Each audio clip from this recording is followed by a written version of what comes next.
hizo lo mismo, armó la CONAREPA, la Comisión Nacional de Reparación Patrimonial, supuestamente para reparar lo que habían sacado. Lo mismo, ahora sin dictadura y con el voto, van por el mismo lado. O sea, no son muy novedosos tampoco estos tipos que se plantan desde una posición ideológica similar. Por supuesto, tienen más efecto que en aquellas épocas, porque la cantidad de dispositivos que hay hoy para sustentar lo que se dice, y de una manera que parece ser una verdad irrefutable, porque lo dice Facebook, no lo dice solamente un canal de televisión o un diario o una radio, además de que lo digan los canales de televisión y lo construyan todos los días, indudablemente tiene un poder enorme. Ahora, ¿cómo se hace para lograr cambiar eso? Bueno, hablando de la realidad y del futuro, no hablando de el pasado y discutir si se robaron todo o no se robaron todo. Yo cuando escucho a alguien que dice se robaron todo, bueno, macanudo, sí, fantástico, pongamos que sea cierto. ¿Y usted ahora cómo vive? ¿Mejor o peor?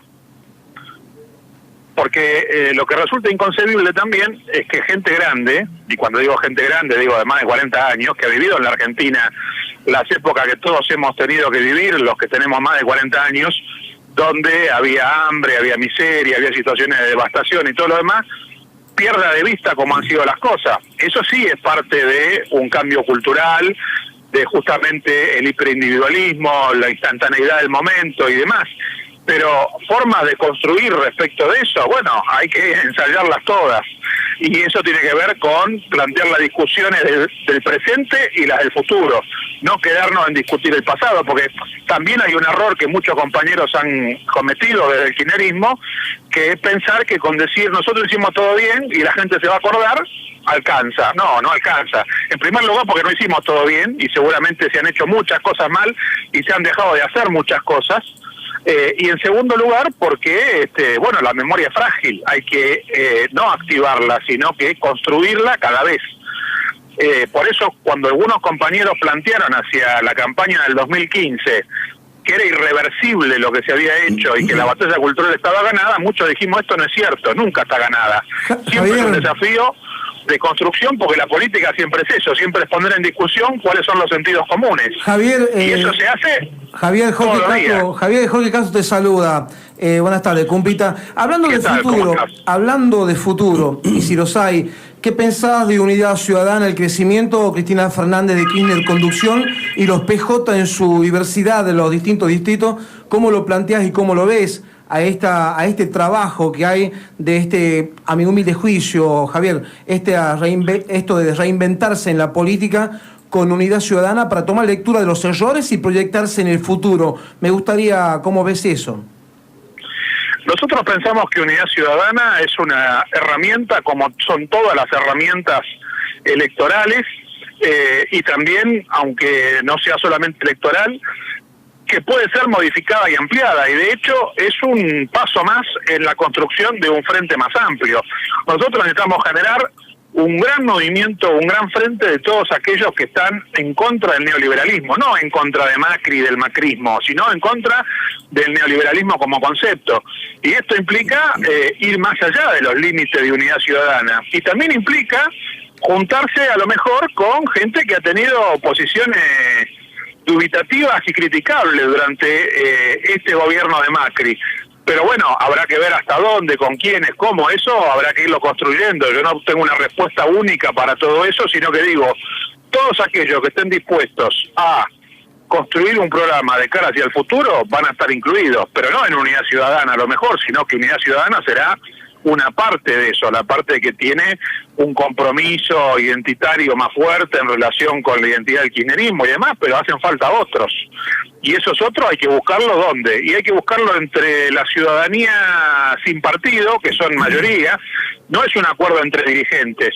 Los dirigentes también son importantes, pero digo, lo que hay que apostar es hablar con los dirigentes sociales, con la gente común, con las distintas organizaciones populares que existen, el movimiento de mujeres, que es un movimiento horizontal, del cual hay que aprender enormemente por todo lo que ha pasado como transformación cultural en los últimos años de la Argentina, del Ni Una Menos, y me parece que son todas experiencias a recopilar, a considerar.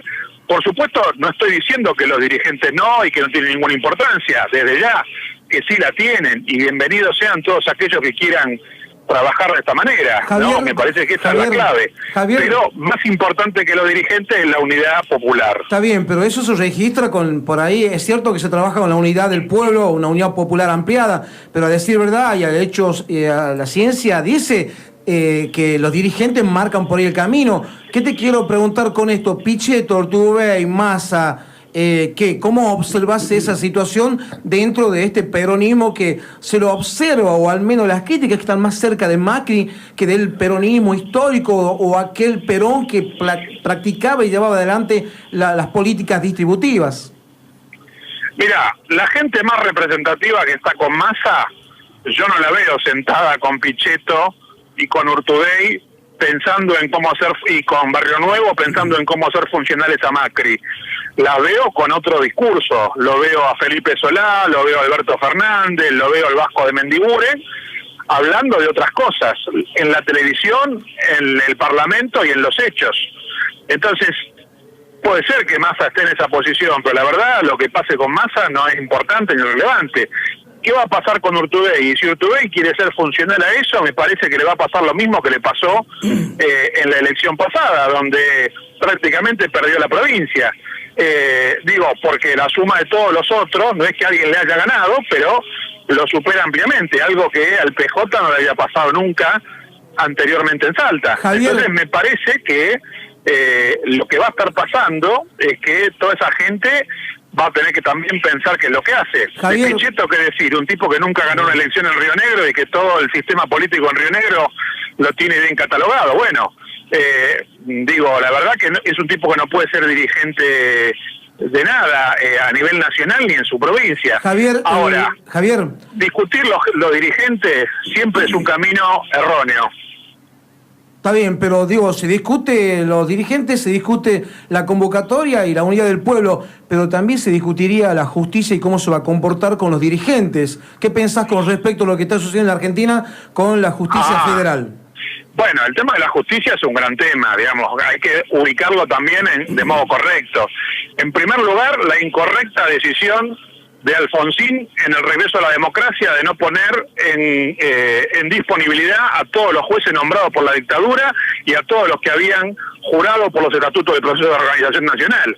De ahí en adelante, el acomodamiento de la justicia a los fines del neoliberalismo que impuso Menem con la mayoría automática de la Corte Suprema y el nombramiento de jueces adictos. Los jueces de la servilleta, que son ahora los que están causando la mayor parte de las supuestas sentencias judiciales, ni que hablar del juez pistolero y los otros, ¿no?, que han sido mencionados en su momento, la servilleta famosa de Corach. Entonces, me parece que también, si hay algo que hay que autocriticar de lo que pasó en los años anteriores, es que no hubo una decisión, sino muy tardía, de revisar qué pasaba con eso, y se dejó que se manejara como un poder autónomo, y el Poder Judicial tiene que ser autónomo para aplicar justicia, pero no para decidir per se lo que le conviene en relación con otras corporaciones. Eso va a haber que revisarlo, pero hay que revisarlo dentro de los marcos constitucionales, legales, apelando a hacer los procedimientos bien, porque fíjense lo que está pasando ahora con un caso resonante en estos días, lo de Pablo Moyano. Un juez decide que no hay elementos suficientes para hacer lo que el fiscal le pide, denuncia que lo aprietan y por qué lo aprietan y explica por qué, y la respuesta, que muchos medios no explican de dónde sale, es que le dicen que le van a hacer juicio político, y lo dice la Procuración General de la provincia de Buenos Aires, y se lo dice el fiscal que no le está dando pelota, digamos. Más claro que eso es un apriete, es imposible. Hay jueces que han tenido que renunciar habiendo sido excelentes jueces que han condenado a represores, y estoy hablando de un juez de Cámara que condenó a Echecolat y que lo apretaron de tal manera que el tipo tuvo que renunciar. Esa es la justicia hoy en día, y eso es lo que hace el poder político hoy en día con los jueces, algo que no se ha visto en años en la Argentina y que es un escándalo. Perfecto, Javier, te mandamos un gran abrazo de acá de Medio Rioja y decime el horario en el que vas a estar haciendo esta ponencia. Bueno, yo les agradezco enormemente, esto va a ser hoy a las 18. Pensamos que esa situación hoy en día tiene que cambiar, si pensamos que el ejemplo de lo que hizo Néstor en aquel momento es una buena punto de partida para pensar en estas cosas. Ahora, Javier, te meto en un tema que hasta puede considerarse estratégico, que es la gestualidad de Cristina Fernández de Kirchner durante este 17 de octubre. Gestualidad en el silencio, bueno, gestualidad cuando habla. La centralidad que ha cobrado Cristina Fernández de Kirchner respecto a esta compulsa de Mauricio Macri, quien vende la polarización del kirchnerismo respecto al macrismo como una solución casi de triunfo de cara al 2019. Las encuestas hablan de una Cristina Fernández de Kirchner casi como un fenómeno cultural de la política, porque así debo decirle, de una mujer que ha sido demonizada durante 8 años, más los 4 años de presidencia de Néstor Kirchner, y que hoy esté de nuevo en la palestra, digamos. ¿Qué se hizo bien, qué se hizo mal, en un resumen muy breve y sobre todo haciendo centro en este 17 de octubre? Bueno, en primer lugar, yo creo que lo del 17 de octubre es muy importante para todos los que provenimos de una tradición peronista, pero es poco relevante para la sociedad argentina en su conjunto, y esto hay que entenderlo, porque parece que el 17 de octubre nos acordamos de una cantidad de cosas que hacen el peronismo, que dejan de hacer el peronismo, y lo que importa, como siempre importa en la política, son los hechos, no el pasado. El pasado sirve para construir ciertos modelos, ciertas ideas respecto de cómo se hicieron las cosas. Me parece que en ese sentido el pasado reciente sí es bien indicativo de algunas cosas que uno puede retomar. Si hay gente en la Argentina que pensó que demonizando a la Cristina, persiguiéndola judicialmente y haciendo que toda la corporación mediática se encargue de resaltar supuestas cosas que nunca se han probado en ningún lado y que muchas de ellas son meras fantasías, se está equivocada, y eso lo están mostrando hoy las encuestas, porque como alguna vez dijo el propio Perón, no es que nosotros hayamos sido tan buenos, sino que los que vinieron son peores. Y esa es una verdad de la política, que incluso en estas épocas de posverdad y donde parece que todo se construye en un discurso artificial, sigue siendo cierto. Ahora, que ha habido errores seguramente, muchos errores, muchos de los cuales nosotros como Frente Grande los hemos señalado en su momento. Pero lo que importa no es analizar el pasado, sino analizar el presente y el futuro. Un presente de miseria y privaciones para el pueblo argentino, sin horizontes, con endeudamiento. Frente a eso, el contraste con la política de los años anteriores es muy claro. Néstor asumió con el país incendiado, con maestros que no cobraban el sueldo en una cantidad enorme de provincias y a los que dio la instrucción de que se les pagara de inmediato, con cuasimonedas, con una situación de destrucción social, y comenzó a tomarse las decisiones correctas, desendeudar, trabajar para reactivar la producción. Bueno, ahí no es que uno vaya a hacer lo mismo que pasó en el 2003, porque el contexto nacional e internacional no es el mismo, nunca es el mismo. Claro, déjame, pero uno Javier, sí puede saber Javier, que a partir de esas cosas lo que tiene que hacer es pensar en un programa de futuro que sea lo más amplio posible, que abarque una mejora para la mayoría de los argentinos, porque la forma de construcción es esa, siempre. Si uno piensa que hay un programa que es la única verdad, y que si dice toda la verdad nadie lo votaría, como alguna vez dijo Menem y como alguna vez dijo el propio Macri, casi calcado de lo que había dicho Menem en su momento, está pifiándole. Si hay algo que uno puede recordar de lo que dijo Néstor y Cristina en su momento, es que nunca dijeron algo que no iban a hacer, y nunca hicieron algo que no dijeron que iban a hacer. Ahora, y esto me parece que es una verdad en la política, y no es menor, porque digo, si uno dice, como dijo Macri en la campaña electoral, que no va a sacar ningún derecho, que no va a cambiar ninguna cosa, y después no hay fútbol para todos, no hay asignación universal que aumente de la misma manera, no hay continuidad de los planes, no hay montones de cosas que se dijeron que iban a continuar, no hay dólar estable, no hay precios estables, no hay nada estable. Bueno, déjame decirte esto, Javier, a ver. Está bien, comparto, pero acá hay una cuestión que me parece que o la estás dejando fuera de análisis o no la estás teniendo en cuenta, y es más, si estuviera dentro de las personas que si pudiera hoy ir a verte y escucharte en el análisis, te lo plantearía ahí, pero te lo planteo acá. Sí. Hay un fenómeno que es un fenómeno cultural. El neoliberalismo tiene un fenómeno de un proceso de cultura de la individualización o del individualismo muy pero muy fuerte. Néstor, cuando se enfrenta a los desafíos de su gobierno, venía de un proceso donde no estábamos culturizados con este nuevo modelo casi neofascista, donde el elector termina votando a su propio verdugo. Y hoy Argentina está, hasta te diría, no sé si hablar de polarizado, pero al menos un gran porcentaje de Argentina ha crecido y ha sacado del closet a un gran número de personas que hoy la vemos combatiendo casi cuerpo a cuerpo desde las redes sociales hasta en un café o en una mesa, hablándote de los choriplaneros, del se robaron todo, y que más allá de que sean, o el quiero flan, más allá de que sean frases hechas o armadas, mediatizadas, esto es algo que ha calado hondo, porque se transformó luego en un proceso electoral que llegó a las urnas. Veníamos de toda esta devastación que vos decís que acaba de relatar, a la cual el macrismo nos sometió, y sin embargo, la gente fue y le puso el voto. ¿Cómo un movimiento político, en este caso el peronismo, el kirchnerismo, digamos que es tal vez el máximo o uno de los mejores aportes al peronismo, cómo se reconstruye desde lo cultural o cómo haces para llegar con un mensaje desde la reivindicación de los hechos de Néstor, que me parece un muy buen disparador, pero hoy enfrentar un discurso que no solamente nos lleve a la materia económica, a la materia financiera, que cuando miras la heladera te exime de cualquier análisis? Mirá, en primer lugar hay que tener presente que la batalla cultural siempre se libró en todo tiempo, que lo que sucede ahora es nada más que una aceleración de esos tiempos y cambia muchas cosas. Pero recordemos que en el 45, y para recordar el cercano 17 de octubre, la mirada de unos cuantos acerca de esa multitud que aparecía de la nada ante los ojos de los porteños cajetillas que nunca habían visto un trabajador en su vida, implicaba, como alguno describió, un aluvión zoológico, y hubo una descalificación enorme respecto de todo lo que culturalmente significaba algo que no estaba presente y no aparecía. Y esto pasó en cada oportunidad, porque en el 55 sacaron a relucir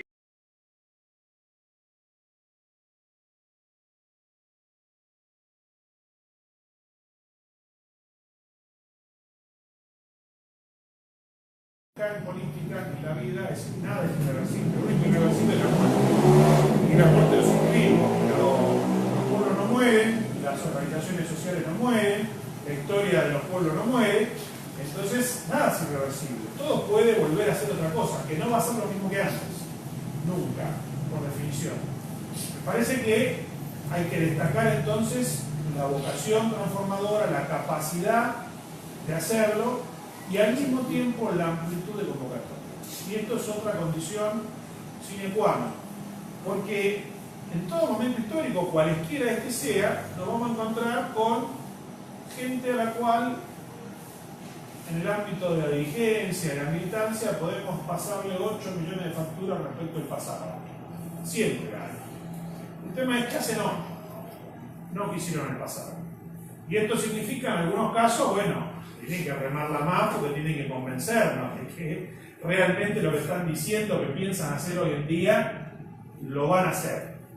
Pero no hay que negarle esa capacidad a ninguno. De hecho, si Néstor se hubiera quedado únicamente con el grupo Calafate, que era los poquitos que le daban pelota a Néstor Kirchner cuando era gobernador y pensaba en ser candidato a presidente y pensaban que con suerte iba a ser para el 2007, porque en el 2003 la veían pasar de largo, porque pensaban que iba a ser Reutemann o de las otras. Digo, recordemos que esos eran los candidatos que estaba pensando entre Jota y Duhalde en particular, y como a ninguno de esos dos le funcionó, terminó con Néstor por decantación, porque no había otro, digamos, que quisiera agarrar. Si Néstor se hubiera quedado solamente con eso, no íbamos a ningún lado. Néstor agarró e hizo, sin descuidar a los que habían sido fieles, leales y demás, una amplia convocatoria por el mundo.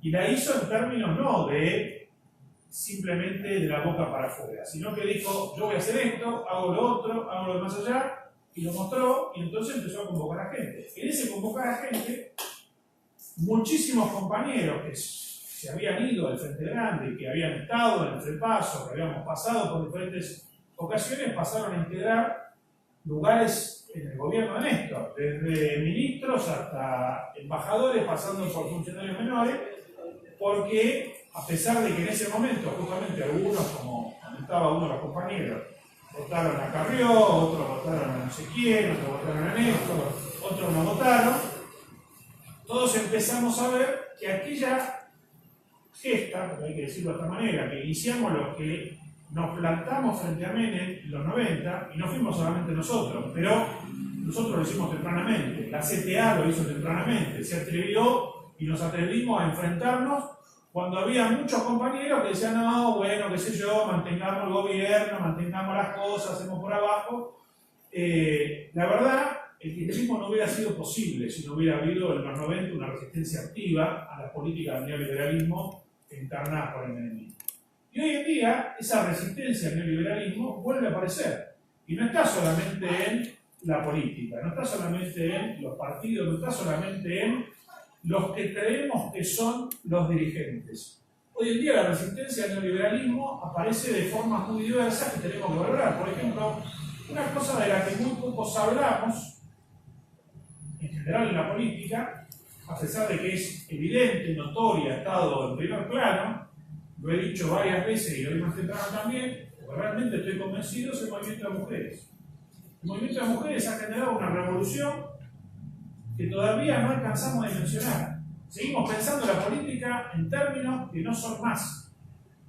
La política y el movimiento de mujeres tienen que comenzar a mirarse porque lo que el movimiento de mujeres plantea es que hay una radical desigualdad en cómo manejamos las políticas de género, al interior de la política y al interior de la sociedad.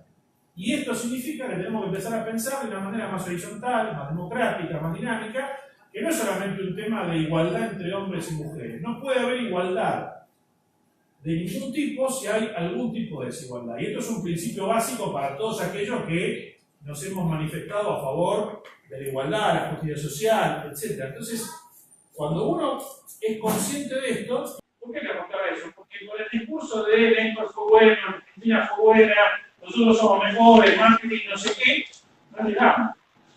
Pero la otra cosa la aparecen todos los días. Aparecen en el marido que le espera, el tipo que la limonea, el empleado que no le da pelota, en el trabajo que no le da no sé qué cosa. Y digo, eso me parece que tenemos que recuperarlo todos. No es una tarea de las mujeres, es una tarea de todos como cuestión política. De la misma manera que el marxismo planteó hace tiempo, y lo recupera el peronismo, cuando dice Marx, solo el proletariado salvará el proletariado y Perón lo convierte solo el pueblo salvará el pueblo. Hoy en día tenemos que pensar que no es una tarea solo de las mujeres, sino que la cuestión de la igualdad es una cuestión central. Lo que la discusión del movimiento de mujeres pone sobre el tapete es la cuestión de la igualdad. Y la cuestión de la igualdad es fundamental para no volver a simplemente pensar que se trata de articular el pasado de una manera distinta. Hay muchas cosas que en el pasado se dieron de una manera por una historia, porque había condiciones determinadas en el 2001, porque el PJ es el PJ y había que construir con lo que había, porque se hicieron muchísimas cosas, pero hay otras cosas que había que haber hecho y no se pudieron hacer o no se quisieron hacer. Y hoy en día hay que pensar la política desde ese lugar. ¿Por qué digo esto? Porque si nosotros pensamos, como muchos compañeros incluso todavía al día de hoy piensan, que se trata de volver a las políticas del neokeynesianismo o el desarrollismo, y entonces pensamos en términos de crecimiento del Producto Bruto, esto, lo otro, tenemos un problema básico. No contribuimos a que la sociedad termine de cambiar. La sociedad tiene que terminar de cambiar a partir de, por supuesto, pasos paulatinos. Nosotros no hemos nunca pensado que las cosas van a cambiar de la noche a la mañana. Pero sí, cada paso tiene que ser un empoderamiento y una posibilidad de ir construyendo una situación distinta, una realidad distinta. El kirchnerismo logró muchas de esas cosas, pero no todas las que habíamos pensado. Entre otras cosas porque muchos compañeros han dormido en la idea de que ya está, la batalla cultural, como decía recién, la hemos ganado.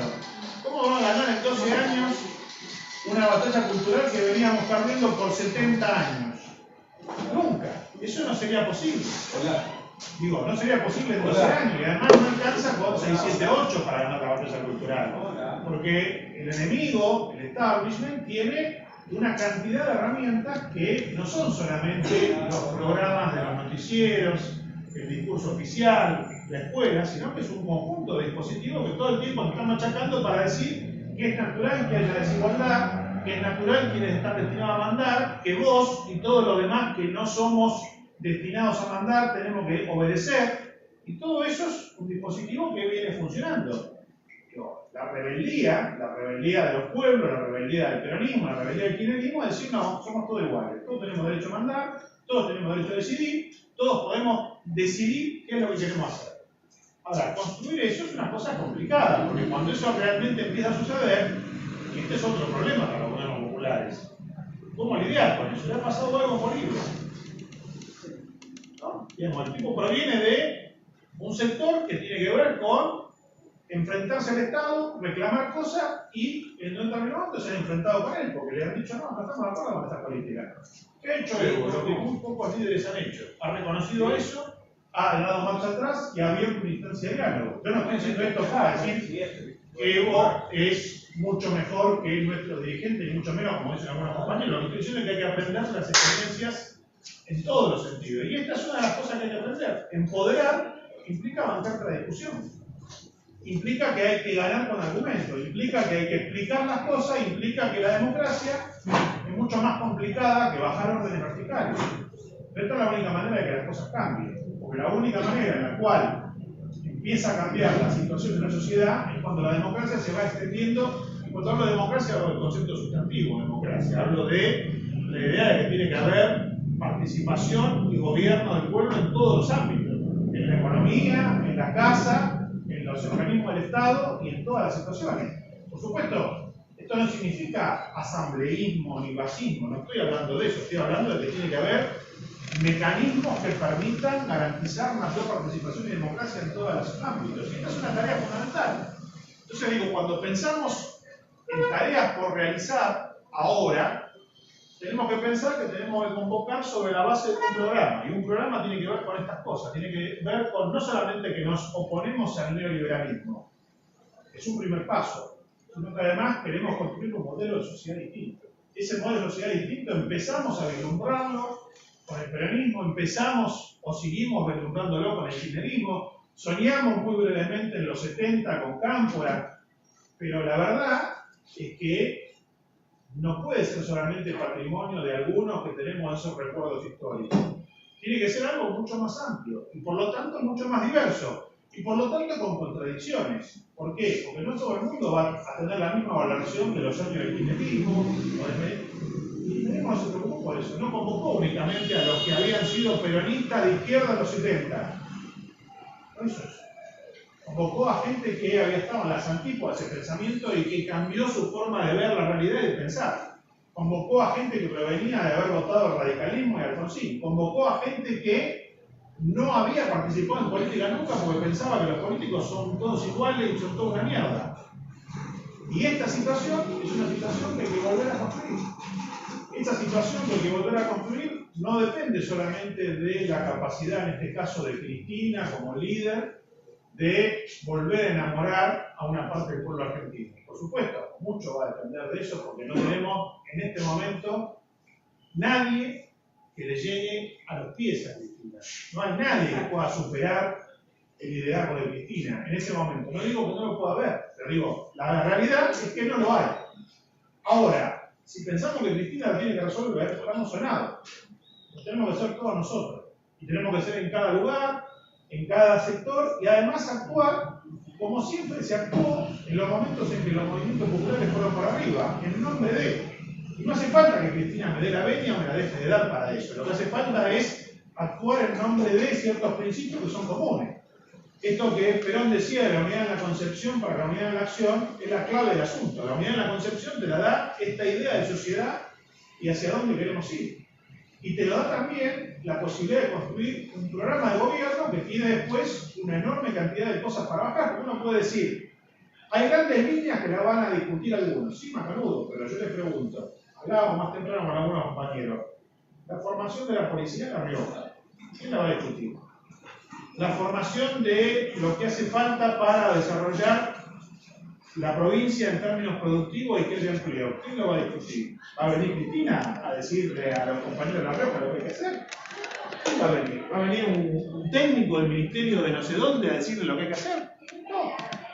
Tiene que haber una construcción que es de abajo hacia arriba y al mismo tiempo interconectada y que tiene que, como toda construcción de este tipo, irse planteando y replanteando cada vez, porque no es que todo esto funciona como a lo mejor a uno le gustaría idealmente, pero que no es posible de una manera coordinada. No funciona de una manera coordinada porque son demasiados los actores que intervienen. No hay forma de coordinar eso que no sea con una discusión que se vaya construyendo colectivamente. Esa discusión que se va construyendo colectivamente, como dije, tiene contradicciones. Siempre las tiene.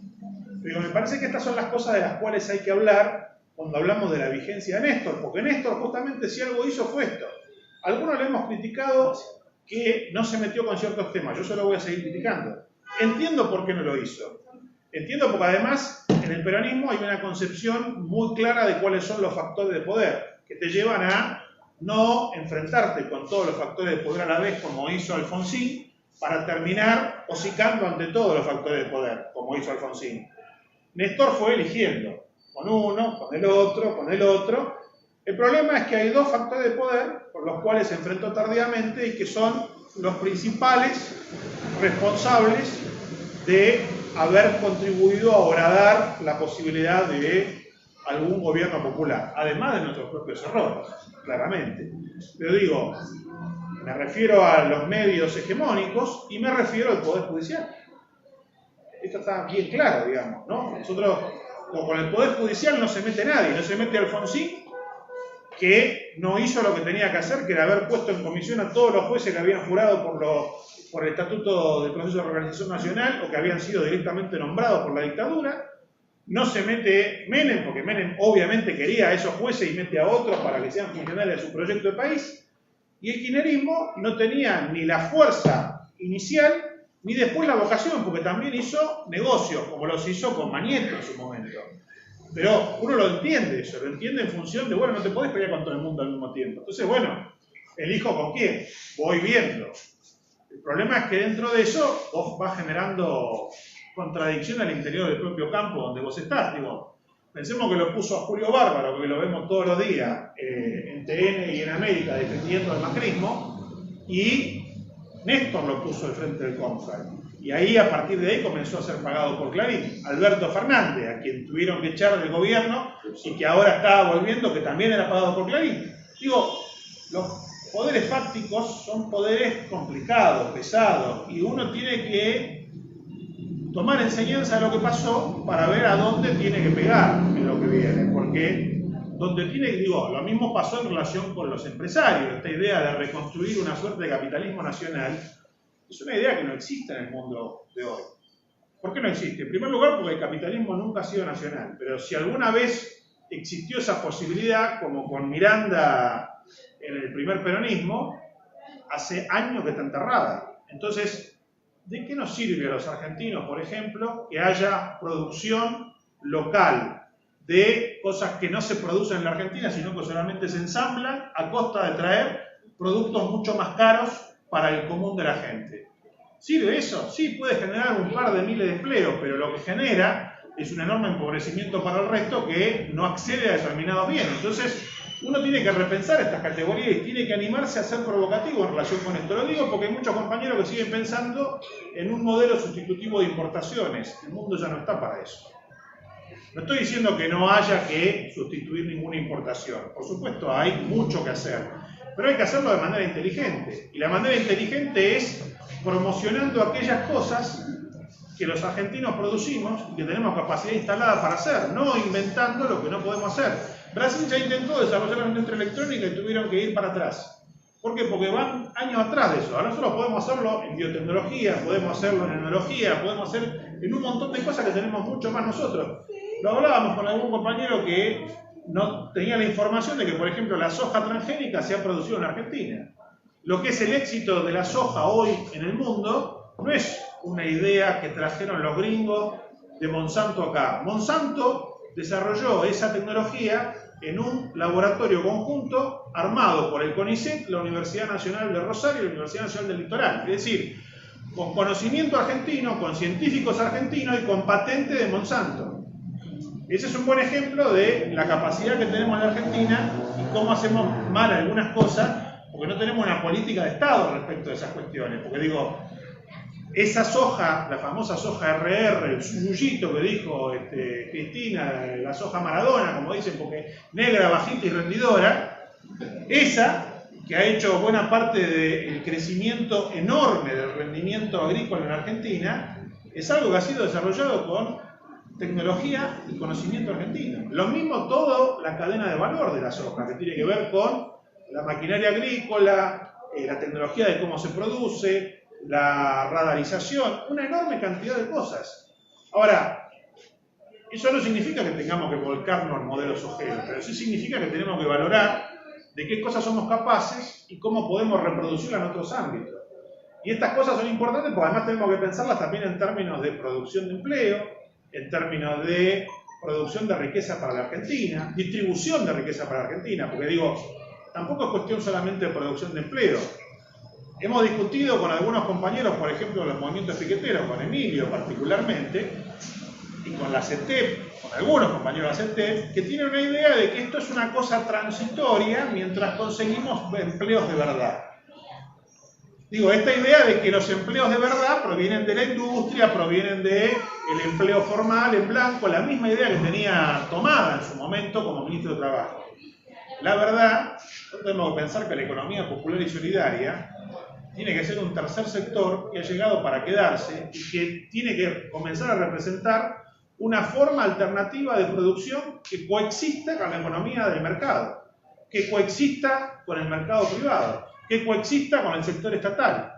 Porque esas son las definiciones, digamos, el peronismo en su momento formó parte de una tendencia en el mundo de generación de economías mixtas. Esas economías mixtas hicieron posible que hubiera mayor redistribución de la riqueza, mayor igualdad entre sectores sociales y menor diferencia en capacidades de todo tipo, no solamente económicas.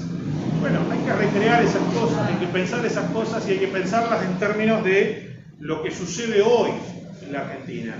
¿Por qué? Porque si no nos quedamos volviendo para atrás en la discusión. Entonces hay algunos que quieren volver a hacer el modelo de lo que hizo Perón en el 45, otros que quieren volver al modelo de lo que hizo Perón en el 73, y otros que quieren volver al modelo de lo que hizo Néstor en el 2003. No se puede volver a ninguno de esos lugares. Los desafíos de hoy son más radicales, con perdón de la palabra, en el sentido de que nos exige radicalidad en animarnos a pensar cosas que vayan más a fondo. Y no estoy diciendo esto, como dicen algunos compañeros, porque los procesos populares o populistas o nacional populares no vayan a fondo como Cuba o Venezuela, no sé cuánto. Digo esto porque este discurso está en algunos compañeros. Yo no creo eso, de ninguna manera. Lo que creo es que hace falta animarse a pensar de una manera que implique empezar a pensar algo que no pensamos, que es el fin del capitalismo. No mañana a la tarde, no mañana por la mañana, no dentro de 3 días. Y además no solamente en la Argentina, porque digo, esa idea de que otro país es posible, que instalamos nosotros, el Frente Grande, en la Argentina, se transformó en una bandera del movimiento antiglobalización en todo el mundo. Con otro mundo es posible, con el alternativismo o el altermundismo. El foro social de los pueblos se construyó con esa idea. Digo, nunca nos tenemos que olvidar eso, porque en general no lo sabemos cuando lo rescatamos. El Foro Social de Sao Paulo, que aparece después de todas las actividades antiforos mundiales de Davos y no sé qué, no sé cuánto, ustedes a lo mejor no se acordarán algunos, pero hubo importantes movilizaciones en Génova que fueron reprimidas, en Davos, en Seattle, que movilizaron a cientos de miles de personas y que dieron la imagen de que había un mundo que se oponía al mundo que las corporaciones nos quieren legar. Ahí se tomó la bandera de otro mundo es posible. ¿Por qué se tomó? Nosotros habíamos dicho que otro país es posible, pero tenemos que animarnos a pensar que otro mundo es posible. Un mundo que funcione de una manera distinta, donde no haya uno como los Estados Unidos que te digan ciertas cosas. Pero además que no son los Estados Unidos, es el imperio que te lo dice. Y estas son las cosas que hay que animarse a pensar, que durante los años de la primavera de los pueblos de principios del siglo XXI, con los gobiernos populares en América Latina, parecía más fácil, con Lula, Chávez, Correa, Evo, Néstor. Bueno, hay que construirlo de nuevo. Y eso también nos pone otro desafío a nosotros. Nosotros siempre pensamos las cosas en clave provincial. Nuestra provincia, nuestra ciudad, nuestro distrito, nuestro país como mucho. La verdad que hay algunas cosas que solamente van a ser posibles en la medida en que las pensemos como mínimo en clave sudamericana. Para nosotros es fundamental lo que pasa en Brasil ahora. No tenemos muchas herramientas para incidir en eso, pero no podemos simplemente mirarlo como una cosa más. Es fundamental lo que pasa en Bolivia, cómo se sigan dando las cosas en Venezuela. Nosotros tenemos que comenzar a pensar en tejer lazos de construcción común con mucho más profundos que los que hay, porque digo, lo que hay fue básicamente los presidentes, esto que acabo de mencionar, el no al ALCA, estas cosas. Pero hace falta tejer más capilaridad por abajo. Y eso implica capilaridad de los movimientos sociales, capilaridad de los movimientos sindicales, capilaridad de los partidos, porque eso es lo que va a construir eso también tejido, a nivel nacional y a nivel sudamericano. Me parece que esos son parte de los desafíos, cosas que además no son cosas que no se hicieron en los gobiernos de Néstor y Cristina, sino que es necesario seguir desarrollando. Bueno. Y además explica por qué en su momento Perón se convirtió en lo que fue. Un militar que llega al Departamento Nacional del Trabajo con tipos que opinaban que los comunistas eran no sé qué, no sé cuánto, y los convoca a todos y logra convencer a sindicalistas y a trabajadores al punto de que se arme algo como el 17 de octubre. Bueno, eso significa que el tipo con los hechos dio muestras de ciertas cosas. Creo que esa es una clave que hay que recuperar porque la política no son palabras vacías, son hechos. Y los hechos implican voluntad de transformación vocal. Digamos, todos esos tipos que estaban en el famoso jueces de la servilleta y que estaban, son los que están en todas las causas de primera instancia en los fueros federales de la capital federal, que se transmitan todas las causas fundamentales para la economía y la política. Entonces ahí vos tenés que ponerle el ojo, porque en su momento Menem, ¿qué hizo? Compró o arregló a esos jueces.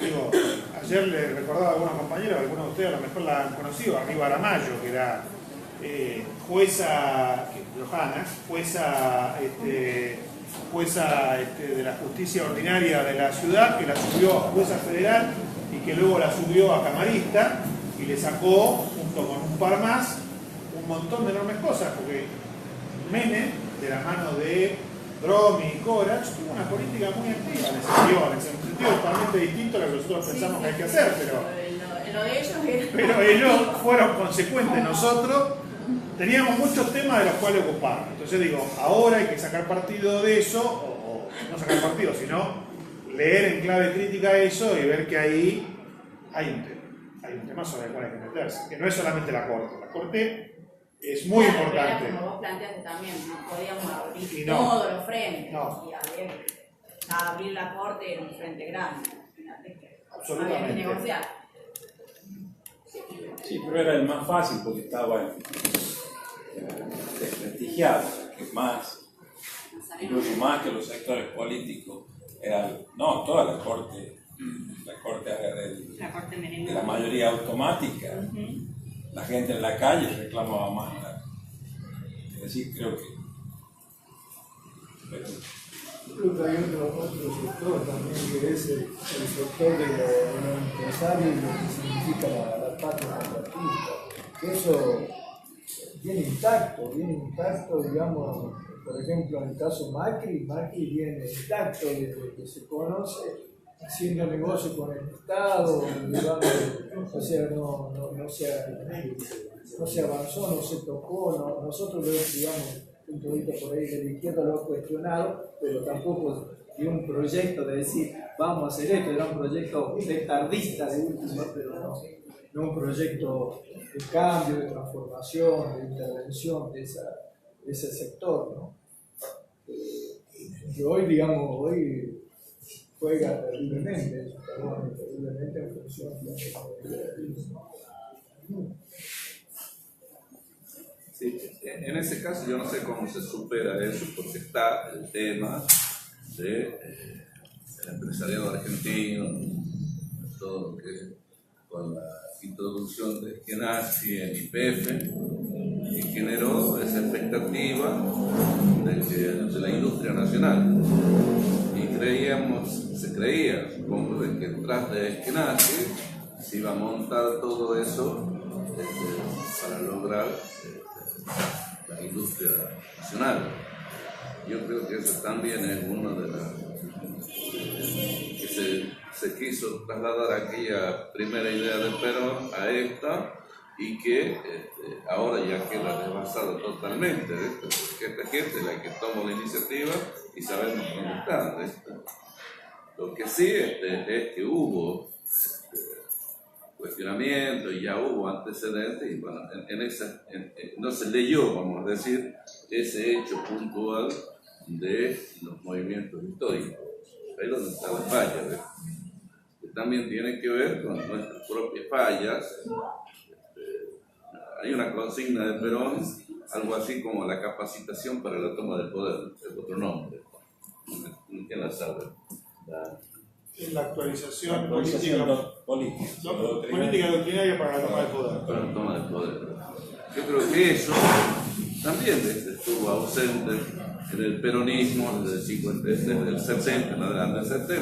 La generación del 70 era una generación que sí leía, que sí se capacitaba, que sí tenía una visión clara de lo ideológico y de lo político, pero que después del 83 en adelante perdió todo efecto y se cayó y se hundió y desapareció con Menem. Y ahí donde creo que también el kirchnerismo encontró un vacío muy grande. El kirchnerismo bajaba cosas a La Rioja y no había quien le dé una respuesta. ¿Quién iba a hacer promoción del desarrollo del pequeño productor? Yo tengo una experiencia. Yo era presidente de un consorcio de agua de los sauces, y en el pleno proceso eleccionario nos llaman y nos dicen: mire, acá hay que poner los tecos, todo el esfuerzo para que Menem se mantenga, para que quede, porque si vienen los porteños a nosotros nos matan. Nosotros tenemos un presupuesto de 3,5 millones de pesos y eso va a desaparecer. No sé cómo lo vamos a sostener a ustedes, que somos, de cierta forma, dependíamos de la Secretaría del Agua. Y a los 3-4 meses el presupuesto del APA fue de 3 millones, que decían eso, fue de 60 millones de pesos. Pero ¿quién tenía que promocionar y quién tenía que desarrollar esa actividad? Era la misma gente que venía del proceso de Menem acá en la ciudad. Vergara, por ejemplo, el de Villa Unión, con toda esa concepción menemista de la producción y todo lo demás. Entonces, llegaban, una vez estando en los sauces, llega un camión, un semi, cargado con caños de agua. Unos caños así. Y pregunta ahí, alguien le da una referencia a mí, y me dice: me traigo estos caños, no se me dice que tengo que dejar acá en los sauces. Y bueno, déjalo acá. Y lo bajó. Y Napa, pregunté y nadie sabía nada. No sé quién, pero cómo llegaron los sauces, yo firmé, los recibí. Y eran unos caños tan grandes que eran los acueductos, así, los sauces con caños de agua cuando sobra, y eso se perdió, se tiró, nadie. O sea que me parece que también estábamos en déficit en ese aspecto, y que creo que fue lo fundamental para poder desarrollar las políticas kirchneristas en el llano. Hay un tema que planteaste vos, el tema de que el empleo nunca va a volver a ser el mismo de antes. Es una cosa que yo la vengo pensando de la... Seguramente con alguna cuota de razón, digamos, uno puede pensar de que sucedió, pero vamos a teñir todo de rojo si hay un solo rojo. Y hay algo que tuvimos la posibilidad en ese momento con Néstor y Cristina, y tenemos la posibilidad de vuelta cuando volvamos, de pensar de que el sistema corrupto, el político corrupto, la persona corrupta, es una expresión de la sociedad. Somos corruptos. Yo trabajo en electromedicina. Hice un trabajo para el hospital, pasé la boleta y tardé 1 año y 8 meses en cobrar. ¿Saben por qué? Porque no le pago coima a la secretaria. Porque no le pago coima al contador. Porque no le pago. Pero esa gente sigue siendo el sistema. Suba Néstor, suba Perón, el que vuelva. Ese sistema sigue estando. Funciona igual. Entonces, la falla o lo que yo pienso que tendríamos que tener en ese momento es la formación de la gente que está en esos lugares, que es parte de un sistema que siempre va a seguir estando y que es tan corrupto como el resto de la sociedad. Pienso eso, lo he vivido y lo veo cotidianamente. Mis competidores cobran los 3 días. Yo tardo 1 año y 8 meses. Bueno, eso es algo increíble, ¿no? Pero sucede. Pero no, denuncia por algo, está haciendo un poco. Debería hacer la denuncia. Gracias a la denuncia correcta. ¿Quién es yo acá? Sí, yo también pensaba en lo que decía recién mi compañero. Coincido bastante. Y bueno, los desafíos que tenemos esto hace como ampliar nuestra base de representatividad, digamos, cómo generar esos lazos con otros sectores, volver a pensarnos, digamos, porque creo que estamos con una crisis, y en esta crisis obviamente se tiene que parir algo nuevo, porque también pienso que es difícil que volvamos como lo que fue 2013, para hablar, 2003 o 2011, cuando teníamos el 54%. Y ver lo que está pasando en el mundo. Yo veo, por ejemplo, no tenemos Brasil. Me impresiona mucho el caso de España. España es un fenómeno que es Podemos. Están planteando una lucha ahí que, bueno, que acá la venimos dando ya acá, con algunos avances y bueno, ahora con retrocesos. Compañero habló también del movimiento de mujeres, que también es muy interesante. O sea, cómo generar, cómo integrar, porque la derecha, yo pienso que nosotros, más allá de los errores, no vimos, o sea, cómo se plantó como algo nuevo. Y por ahí nosotros estábamos con una visión por ahí anticuada de la realidad. Y se plantó como algo nuevo, hizo una promesa, generó, no sé, un impacto visual de diferentes ámbitos, que eso nos lleva un poco a la derrota esta.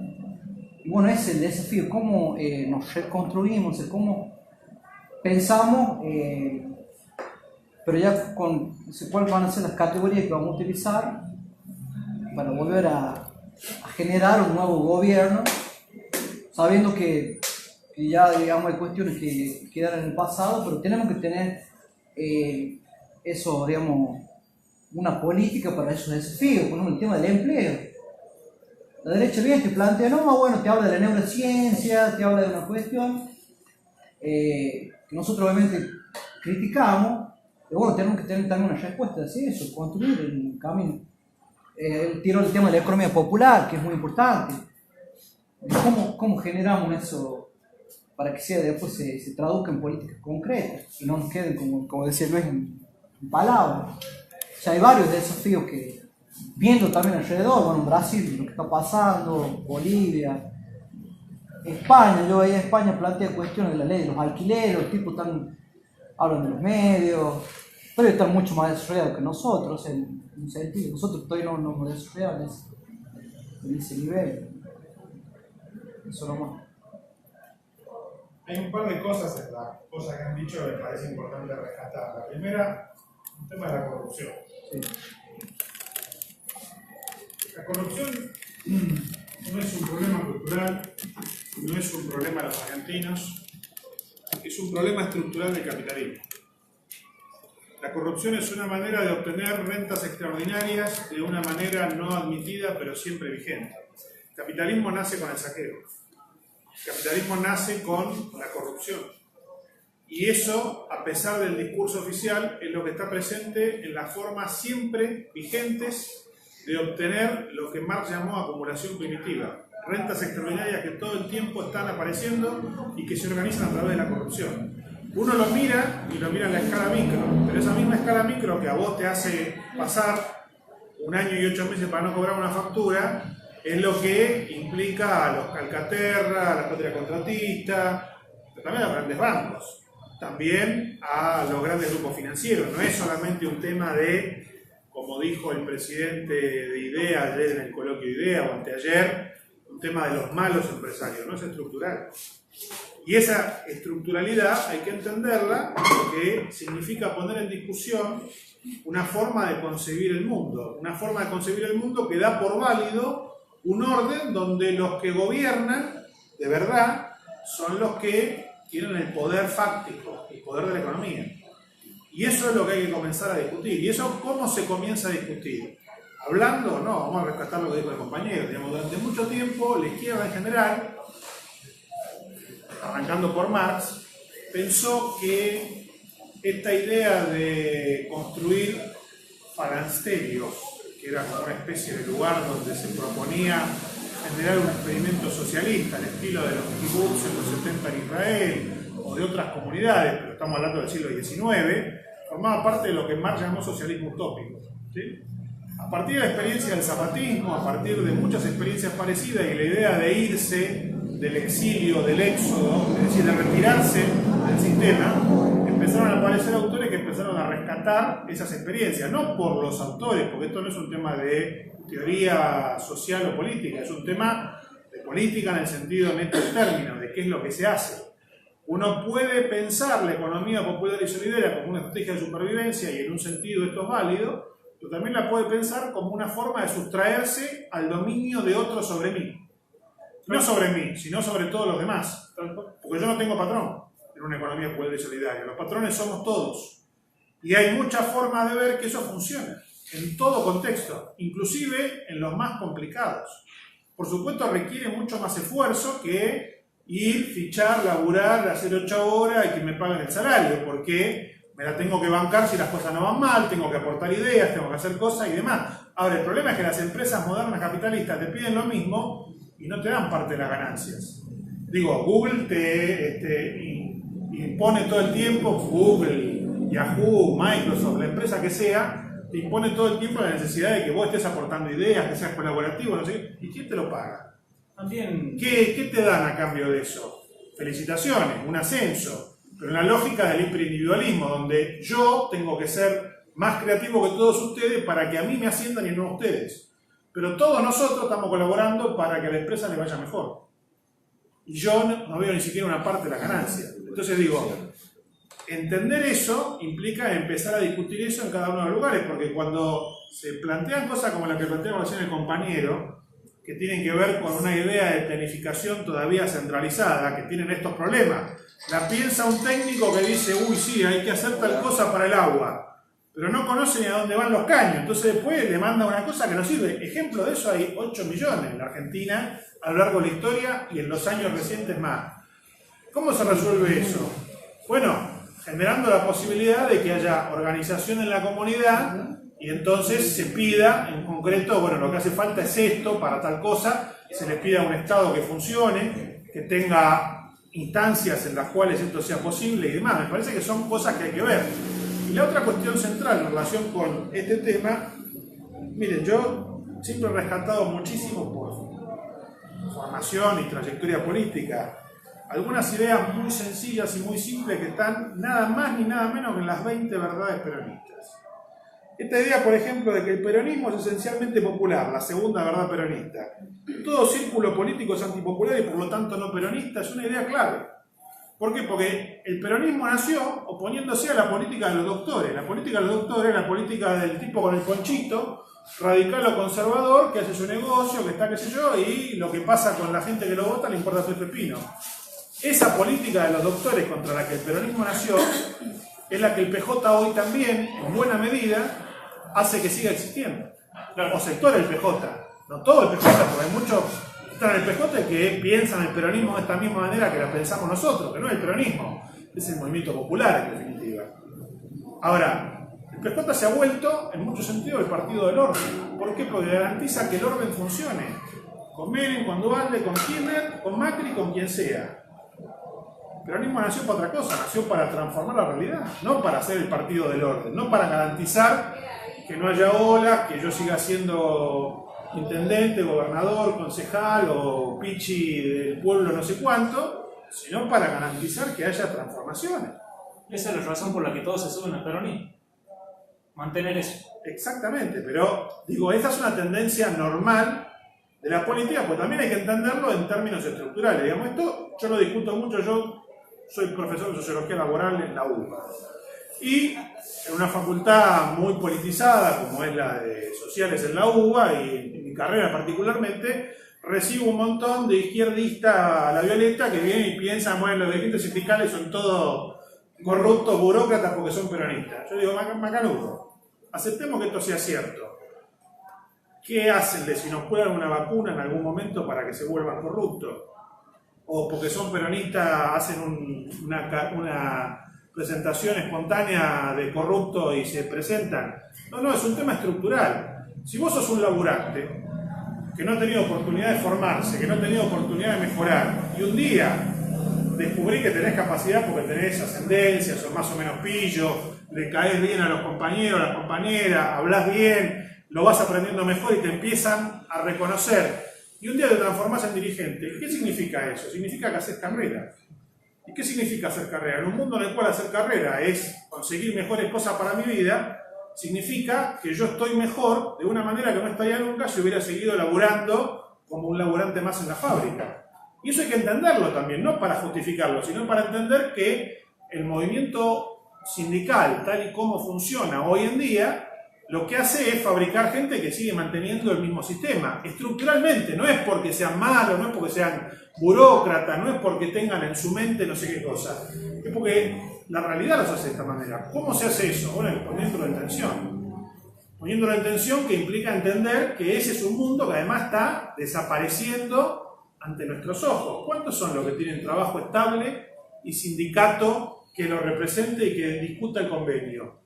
Hoy en día en la Argentina, que todavía tiene bastante de eso, el 40% de la población empleada. O sea, que tiene un empleo, de la población económicamente activa. El resto no tiene sindicato, no tiene convenio, no tiene permanencia en el trabajo, no tiene un carajo. Es la población que está subocupada, precarizada. ¿Quién lo representa eso? La CTA surgió como un intento de hacer eso. ¿Qué hace hoy? Básicamente lo mismo que hace la CGT. Pero la CTA se dio estrategias para tratar de contener al movimiento de los chicos del pueblo, el Frente de Tierra y Vivienda, diferentes cosas que no estaban dentro de la estructura normal de las cosas. Tenemos que ser capaces de desafiar esos límites, porque si no reproducimos lo mismo, y lo que en otro contexto servía, porque los sindicatos han servido para dar las luchas y las batallas populares, acabo de decir hace un rato que es lo que posibilita que el peronismo exista, pero hoy en día son un freno. ¿Por qué son un freno? Porque estructuralmente es un freno, no porque sean un problema los sindicalistas, no porque este sea un chorro y el otro sea un corrupto, sino porque estructuralmente, a menos que haya una tensión que los ponga permanentemente, si no, miremos lo que pasó en nuestro gobierno. ¿Quiénes estaban en contra del gobierno de Cristina más a fondo? Los tipos que le hacían paro por el impuesto a la ganancia. ¿Dónde están ahora haciendo paro por el impuesto a la ganancia? ¿Qué impuesto a la ganancia? Si un aumento de salario, si las paritarias van atrás de la inflación. El camionero, el campo, todo eso hicieron para 180 días. Entonces, estas son las cosas que tenemos que obligarnos a pensar de manera provocadora, pero insisto, no es para enfrentarse con esos compañeros. Es para entender que estas cosas te ponen en tensión porque es un mundo que ya funciona con una lógica distinta. Voy a hablar con cualquier persona menor de 40 años. ¿Cuántos de ellos están afiliados a un sindicato? Pero no porque no quieran, porque no le dan pelota, porque son jóvenes y no le dan bola a los sindicatos, sino porque la mayor parte de ellos no están en un trabajo estable, con un convenio formal, y entonces el sindicato no existe en esa situación. ¿De qué sindicato hablamos? Los que tienen la suerte de estar en el Estado, sí, bueno, tienen un sindicato que igualmente, ¿qué les propone el sindicato? Corte de pelo.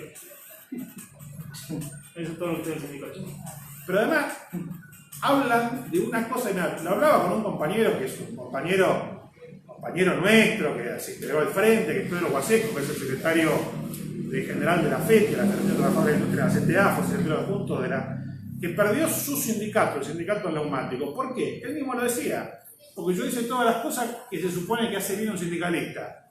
Conseguí mejores aumentos, conseguí un convenio colectivo mejor, amplié el camping, hice mejores ofertas de turismo sindical, y la mayor parte de los trabajadores jóvenes ni van al turismo sindical, ni van al camping un carajo, ni saben que hay un camping, ni les interesa el camping, que es una historia de la clase obrera de los 70 y de antes, y les cabe otro discurso, que es el discurso de otro, no consiguieron lo suficiente. Y le ganaron al sindicato. Y no es porque haya hecho las cosas mal, no es un corrupto, no robó, no sé qué, no sé cuánto. Le ganaron con un discurso por izquierda. Seguramente se van a caer después, pero digo, estos son los problemas que hay que enfrentar. Porque digo, estas son la clase de problemas también que nos afectan a nosotros, que además tenemos que resolver nosotros. Cuando digo nosotros, digo los militantes que estamos en los lugares, en el campo popular, con cuestiones concretas a resolver. Porque si no, digo, eso no lo va a venir a resolver un gobierno futuro. Lo tenemos que empezar a resolver nosotros. Porque esos son los desafíos. Desafíos que tienen que ver con las cooperativas, con las formas de organización social alrededor de las cooperativas, con pensar el consumo. Por ejemplo, ¿por qué no nos hemos puesto a organizar cooperativas de consumo social y solidario? ¿Sí?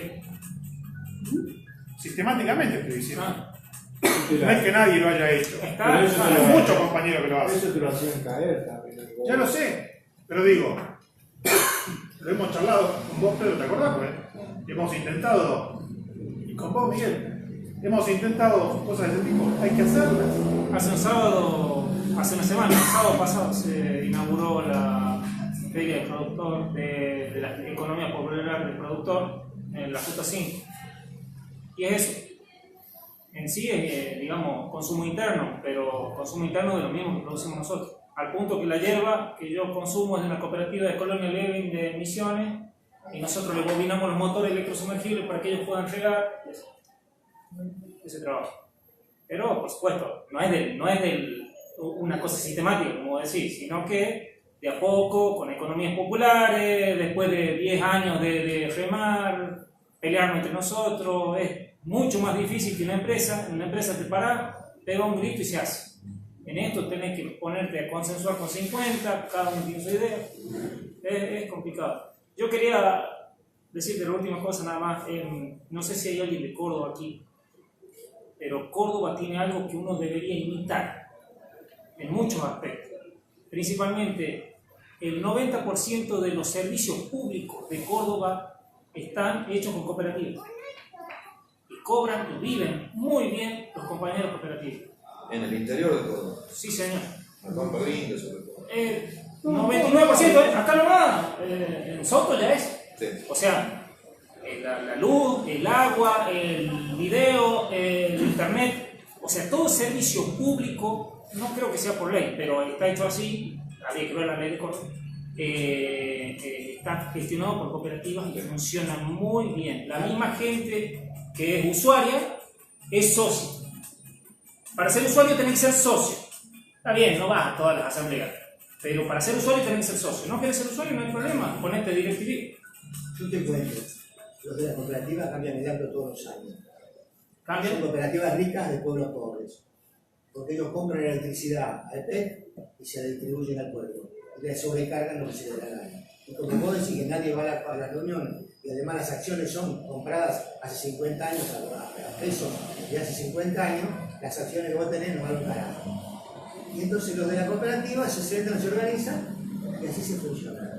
Como toda la corrupción anda en todos los lugares. Y lo juro porque yo soy parte de un pueblo contra la cooperativa y así es. No, es como el que ya entiende la cooperativa cambian el agua.